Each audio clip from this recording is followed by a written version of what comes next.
ზაფხულის დღეების მიუხედავად ქუთაისის სკოლებში გამაგრილებელი სასმელები არ იყიდება. ქალაქის სკოლებსა თუ ბაღებში გამაგრილებელი სასმელებისა და ნაყენის მაცივრების არარსებობის გამო ადგილობრივები უკმაყოფილებას გამოთქვამენ. როგორც მოსახლეობა ამბობს, ზაფხულში დაშვებული უნდა იყოს გამონაკლისი და გამაგრილებელი სასმელები უნდა იყიდებოდეს. აქ ახლა ერთად ვერ უყიდი. ეს პრობლემაა. შევხედავ ჩემ ბავშვს, რომ მივა იქ იყიდის და მოვა ჩემთან. ამით იქნება კარგი, რომ ჩემი გაყოლა არ დაჭირდება. ძალიან ცუდია ან გაუსაძლეს სიცხეში გვიწევს ძებნა, ასე ვთქვათ, სიარული, ასე რომ ძალიან კარგი იქნება თუ დროზე დადგამენ გამაგრილებელი სასმელებისა და ნაყენის აპარატებს. ცენტრალურ ბურბაში ამ დროისთვის მხოლოდ ერთი გამაგრილებელი სასმელის, ეგრეთ წოდებული ბურახის აპარატი დგას. აღნიშნული აპარატის და წლების განმავლობაში პრობლემას წარმოადგენდა ადგილობრივი ხელისუფლების მხრიდან.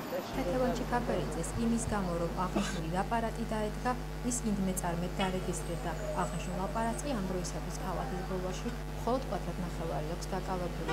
როგორც ჩიქაბერიძე ამბობს, ყოველდღიურად მერიას ის აპარატის სამეცნიერო 45 ლარს უხდის.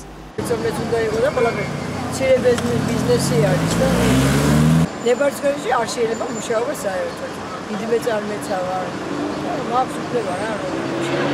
ქუთაისის მერიაში განმარტავებულ სკოლებში თუნდაც გამაგრილებელი სასმელების განთავსება გარევაჭრობაა, რაც მათი ვეთქმით კანონმდებლობით აკრძალულია.